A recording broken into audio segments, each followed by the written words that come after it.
Uh,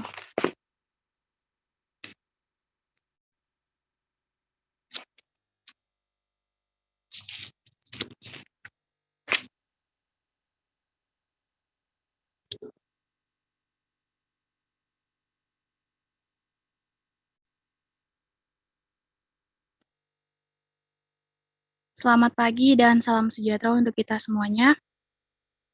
Puji dan syukur kita ucapkan kepada Tuhan Yang Maha Esa, sehingga pada pagi hari ini kita dapat berkumpul di rumah masing-masing secara daring dalam melaksanakan Zoom presentasi di dalam mata kuliah Ilmu Sosial dan Budaya. Pada hari ini kami dari kelompok 4 akan mempresentasikan judul Manusia Nilai Moral dan Hukum. Sebelumnya yang kami hormati Bapak dosen pengampu Pak Daud SPD MSI selaku dosen mata kuliah Ilmu Sosial dan Budaya dan teman-teman kami yang kami sayangi. Pada hari ini kami akan mempresentasikan. Sebelumnya izinkan kami untuk memperkenalkan diri kami masing-masing. Saya sendiri Santivia Ningsi dengan NIM 4213210027. Kemudian rekan-rekan saya ada Franciscus Hotua Malau dengan NIM 4213210026. Kemudian ada Olo Immanuel Aritonang dengan NIM 4213510004. Kemudian ada Ramanda Fatwa dengan NIM 4211210003. Kemudian ada Teresia Novian Marpaung dengan NIM 4213510003. Slide selanjutnya.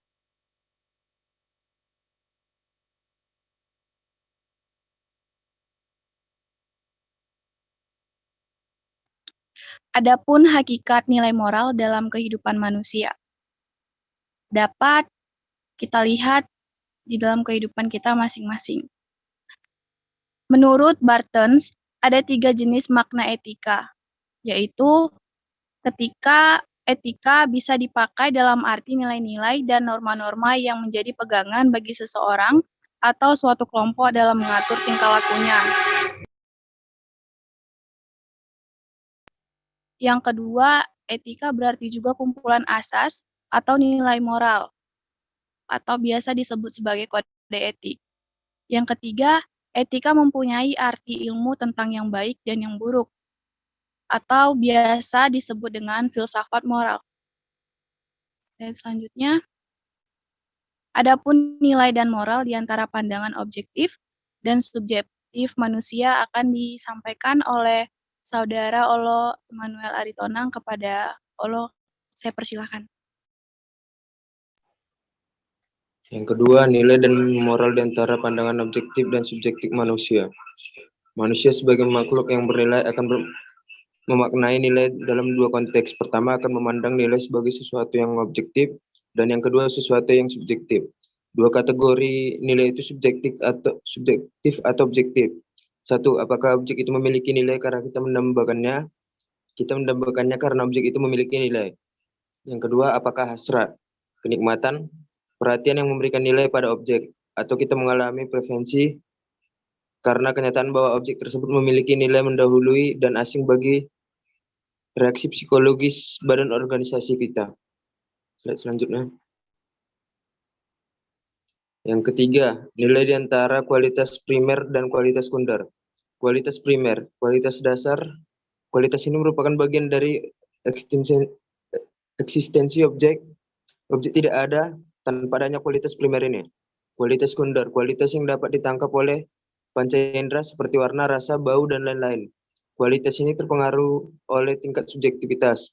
Nilai bukan kualitas primer maupun sekunder, sebab nilai tidak menambah atau memberi eksistensi objek.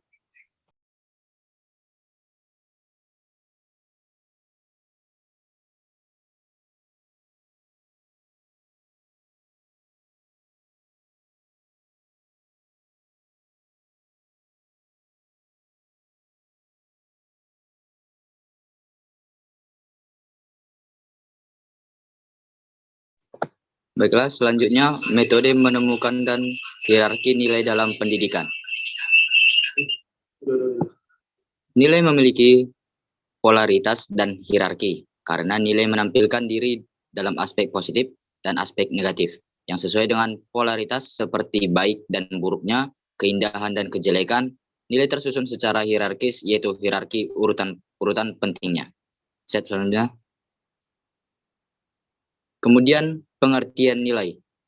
Nilai dapat diartikan sebagai sifat atau kualitas dari sesuatu yang bermanfaat bagi kehidupan manusia, baik lahir maupun batin. Bagi manusia, nilai dijadikan sebagai landasan, alasan ataupun motivasi dalam bersikap, bertingkah laku baik, dan disadari ataupun tidaknya.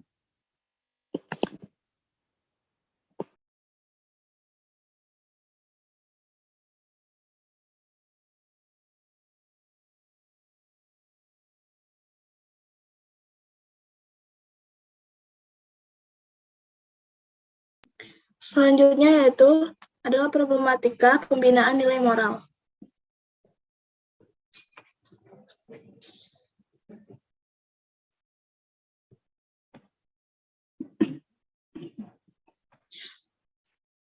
Pengaruh kehidupan keluarga dalam pembinaan nilai moral. Persoalan merosotnya intensitas interaksi dalam keluarga, serta terputusnya komunikasi yang harmonis antara orang tua dengan anak, mengakibatkan merosotnya fungsi keluarga dalam pembinaan nilai moral anak. Keluarga bisa jadi tidak lagi menjadi tempat untuk memperjelas nilai yang harus dipegang, bahkan sebaliknya menambah kebingungan nilai bagi si anak.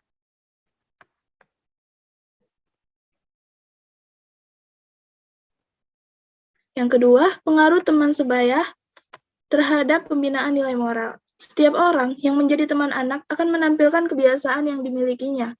Pengaruh pertemanan ini akan berdampak positif jika isu dan kebiasaan teman itu positif juga. Sebaliknya, akan berpengaruh negatif jika sikap dan tabiat yang ditampilkan memang buruk.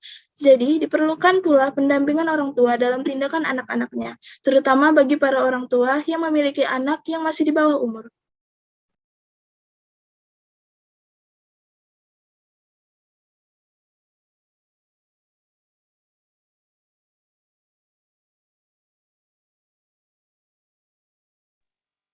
Yang ketiga, pengaruh figur otoritas terhadap perkembangan nilai moral individu. Orang dewasa mempunyai pemikiran bahwa fungsi utama dalam menjalin hubungan dengan anak-anak adalah memberitahu sesuatu kepada mereka, memberitahu apa yang harus mereka lakukan, kapan waktu melakukannya, di mana yang tepat untuk harus dilakukan, seberapa sering harus melakukan, dan juga kapan harus mengakhirinya. Itulah sebabnya seorang figur otoritas, bisa juga seorang public figure, sangat berpengaruh dalam perkembangan nilai moral. Misal, orang dewasa akan menganggap jika seorang anak yang berbeda kehendak atau cara berpikir, maka ia akan dikatakan kurang ajar.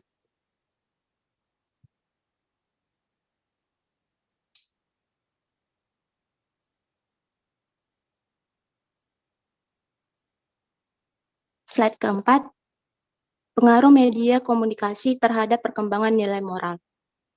Pengaruh media komunikasi terhadap masyarakat amatlah besar. Semua kalangan masyarakat bisa menjangkaunya, termasuk anak-anak. Media komunikasi menyuguhkan berbagai pandangan hidup yang bervariasi. Bila dihadapkan pada berbagai kemungkinan, maka ia akan kehilangan gagasan dan akhirnya dia akan kebingungan. Sangat mungkin bahwa kontribusi terbesar media-media akan membiasakan pemahaman yang tengah tumbuh pada anak-anak seputar mana yang betul dan mana yang salah.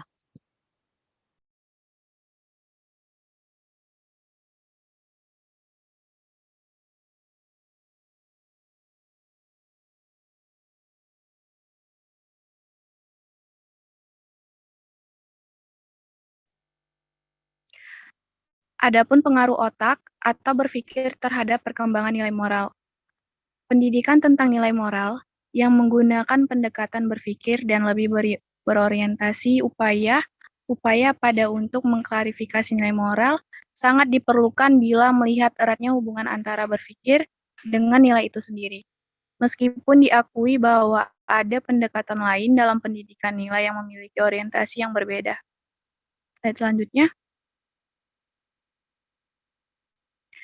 Pengaruh informasi terhadap perkembangan nilai moral.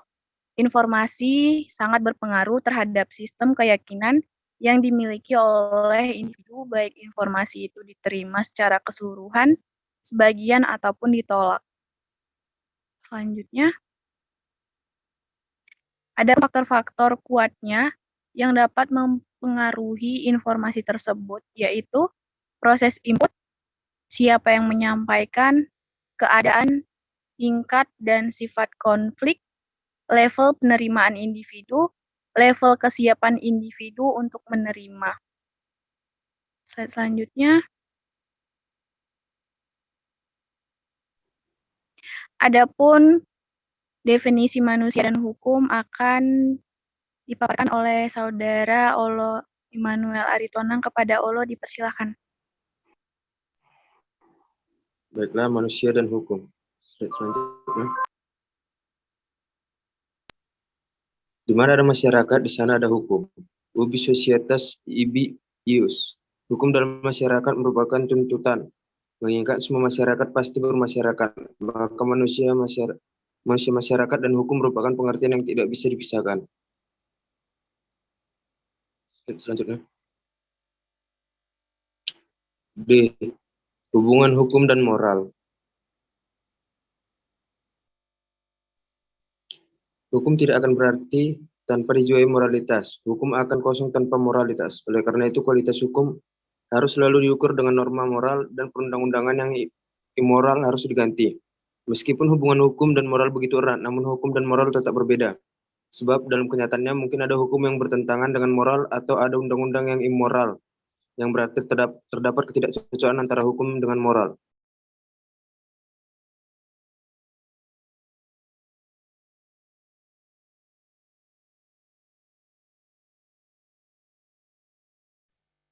Untuk kesimpulan akan dipaparkan oleh Saudara Franciscus. Kepada Franciscus dipersilakan.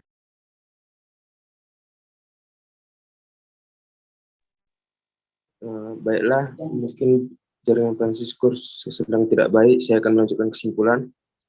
Manusia, nilai moral dan hukum adalah suatu hal yang saling berkaitan dan saling menunjang. Sebagai warga negara, kita perlu mempelajari, menghayati dan melaksanakan dengan ikhlas mengenai nilai moral dan hukum agar terjadi keselarasan dan harmoni kehidupan. Manusia adalah individu yang terdiri dari jasad dan roh dan makhluk yang paling sempurna, paling tinggi derajatnya, dan menjadi khalifah di permukaan bumi.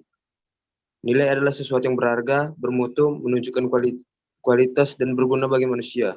Sesuatu itu bernilai berarti sesuatu itu berharga atau berguna bagi kehidupan manusia.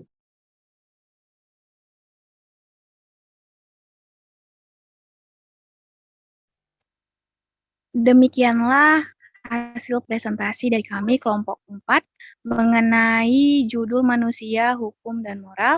Apabila teman-teman memiliki pertanyaan, bisa disampaikan pada kolom chat di grup kelas kita. Sekian dan terima kasih.